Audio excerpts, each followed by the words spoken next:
আমটা আগে ছিলে নেব, জুস বানাবো, কাঁচা আমের জুস। এই যে শিল করে কেমন হয়ে গেছে, কিন্তু কত সুন্দর আম, বোঝাও যাচ্ছে না যে। তো এটা কেটে নেব। এটা অবশ্য কিনা আম, কেননা এখন নতুন নতুন আম উঠছে 100 টাকা কেজি নাকি, তার অবস্থা এটা।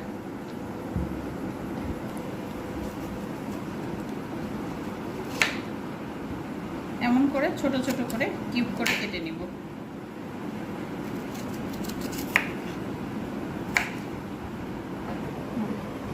আম দিয়ে দিব, 2টা মরিচ দিয়ে দিব, কিছু পুদিনা পাতা দিয়ে দিব, ধনিয়া পাতা দিয়ে দিব,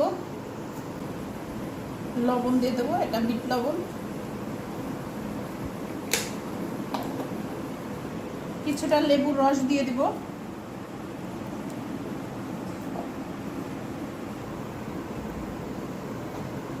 গুড় দিয়ে দিব, কিন্তু পড়তেছে না, এত আঠালো গুড় যে গুড়টা পড়তেছে না।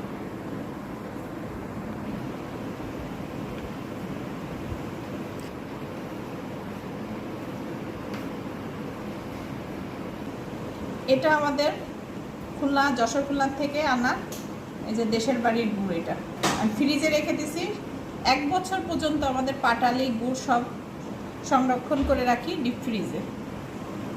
পানি দিয়ে নিব,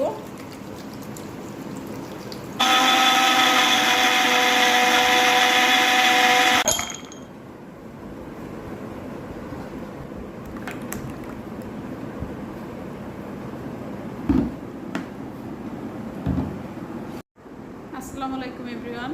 তো আজকে বেশ গরম পড়েছে ঢাকায়, তো ভাবলাম ফ্রিজে কাঁচা আম আছে, আবার আজকে কাঁচা আমও নিয়ে আসছে 2টা মিক্সড করে। কাঁচা মিঠা আম ছিল আমার ফ্রিজে রাখা, তো সেটাও দিয়েছি, আবার কেটেও নিয়েছি। কাঁচা আমটা নিয়ে আসছিল আজকে বাসায়, তো আমের জুস বানিয়ে দেখি কেমন হয়েছে। এখনো খাওয়া হয়নি, এখনো দেখতে হবে। যে অনেক ভালো, অনেক মজা।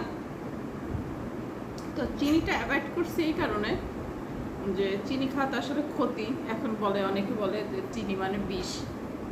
এই দেশের বাড়ির থেকে গুড় দিয়েছিল, তো ফ্রিজেই রাখি আমরা।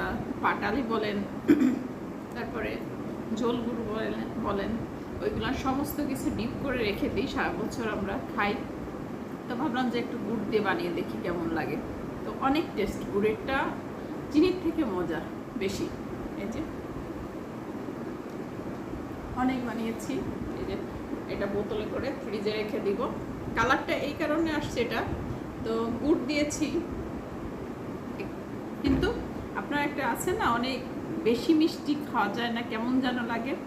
তো পুদিনা পাতার একটা ফ্লেভার আসতেছে, মরিচের একটা, তারপরে আপনার বিট লবণ দিয়েছি, লেবু দিয়েছি, গুড় দিয়েছি, সব কিছু মিক্সড করে একদম পারফেক্ট একটা মজার ড্রিঙ্কস হয়েছে। তো সবাই বানিয়ে খেয়ে বলবেন যে কেমন হয়েছে, কমেন্ট করে জানাবেন অবশ্যই। খুদা হাফেজ।